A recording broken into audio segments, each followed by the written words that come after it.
कुरान पाक में नबी करीम सल्लल्लाहु अलैहि वसल्लम को खूबसूरत अंदाज में रहमतुल आलमीन कहा गया है। सूरह अल-अंबिया आयत 20। यह गहरा बयान की ज़ात का खलासा है।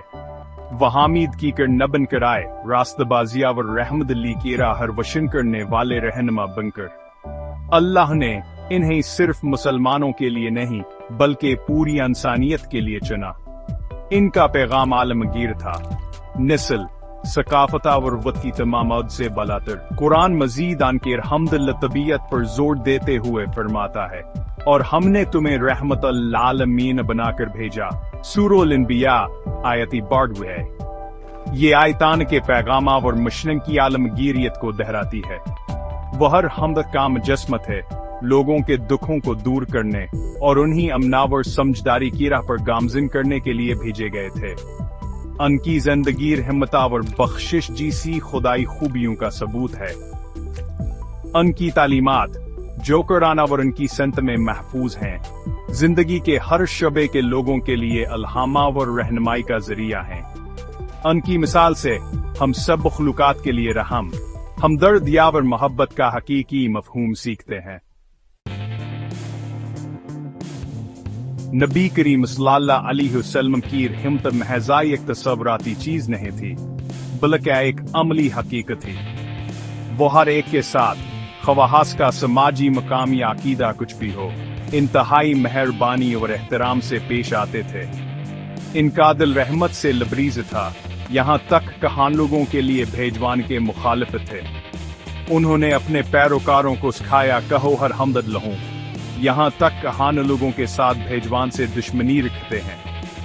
एक ऐसी दुनिया में जब अक्सर तनाज़ात और तकसीम से भरी होती है, उनका पैगाम हिम्मत हमारी मुश्तरका इंसानियत की एक दायमियात दहानी के तौर पर कायम है। यह हर फर्द की फितरी इज्जत को पहचानने और एक दूसरे के साथ हमदर्दी और समझदारी से पेश आने का मुतालबा है। उन्होंने फरमाया, मेरी उम्मत के लिए सबसे ज्यादा हमद लो होगा जब अपने घर वालों पर सबसे ज्यादा हमद लो। ये हमारे करीबी लोगों तक रहमत को फैलाने, अपने खानदानों और बरादरियों में मोहब्बत और ताउन पर मबनी ताल्लुकात को फरोग देने की अहमियत पर जोर देता है। उनकी जिंदगी सबके लिए एक मिसाल है। उन्होंने ये जाहिर किया कि हकीकी ताकत मेहरबानी में है और एक रहमदिल दिल हकीकी ईमान की इलामत है। नबी करीम सल्लल्लाहु अलैहि वसल्लम की जिंदगी के बेशुमार वाक़ातान की लामहदूद रहमत की अक्कासी करते हैं। एक मर्तबा एक औरत जवान के साथ सख्ती से पेश आने के लिए मशहूर थी। उनके रास्ते में बाकायदगी से कुचरा फेंकती थी। एक दिन जवानों ने इसे गायब पाया। तवानों ने इसकी खैरियत दरियाफ्त की। जवान है मालूम हवा कहो बीमार है, तो वह इसकी याद के लिए गए। जवान के रहमत की गहराई को जाहिर करता है। जवान लोगों तक भी पहुंचती थी, जवान के साथ बरसलूक करते थे। एक और दिल दहला देने वाला वाक़ा एक जंग का है, जहां नबी करीम सल्लल्लाहु अलैहि वसल्लम के साथियों ने फतह हासिल करने पर खुशी में अपनी आवाजें बुलंद की।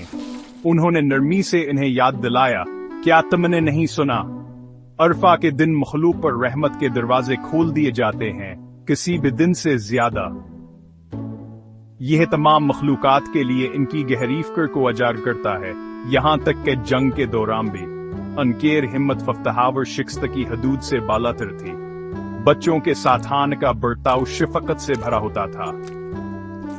वहां के सिर्फ बच्चों के साथ खेलने लिए रखते थे, जो नई नस्ल को प्यार और देखभाल दिखाने क्या हमीद को जाहिर करता है। वहां नकी मासूमियत को परवान चढ़ाने और उनमें मेहरबानी और रहमत की अक़दार को रस करने पर यकीन रखते थे। यह वाक़आत इकाई से इंसान के किरदार की झलक पेश करते हैं, जो रहमत की जिंदगी गुजारता था। नबी करीम सल्लल्लाहु अलैहि वसल्लम की रहमत की मीरास आज भी दुनिया भर में लाखों लोगों को मुतासिर करती है। रहमत, माफी और हमदर्दी पर उनकी तालीमात आज भी इतनी ही मुतल्लक़ हैं जितनी सदियों पहले थीं। वहाँ एक मनसुफानहा और मसावी माशरे की तामीर के लिए एक फरी मोड़ का फराहम करते हैं, जहाँ मेहरबानी और समझदारी गालिब हो। इनकी जिंदगी का इसी दुनिया में उम्मीद की करने के तौर पर काम करती है, जो अक्सर तारीकी में डूबी होती है। उन्होंने हमें सिखाया कि हकीकी ताकत और हिम्मत में है, और एक हमदल्लद लांदरूनी सुकून हासिल करने और एक हम आहंग माशरे की तामीर की कलीद है। इनकी मिसाल पर अमल करके हम एक बेहतर दुनिया बनाने की कोशिश कर सकते हैं, जहां अख्तिलाफात को समझदारी और रहमत के जरिए खत्म किया जाए, और जहां रहमत की रोशनी हम सब पर चमके। इनकी मीर असर हम तक की ताकत का सबूत है, जो शफा बख्शती है, मुतहद करती है और आने वाली नस्लों को मुतासिर करती है।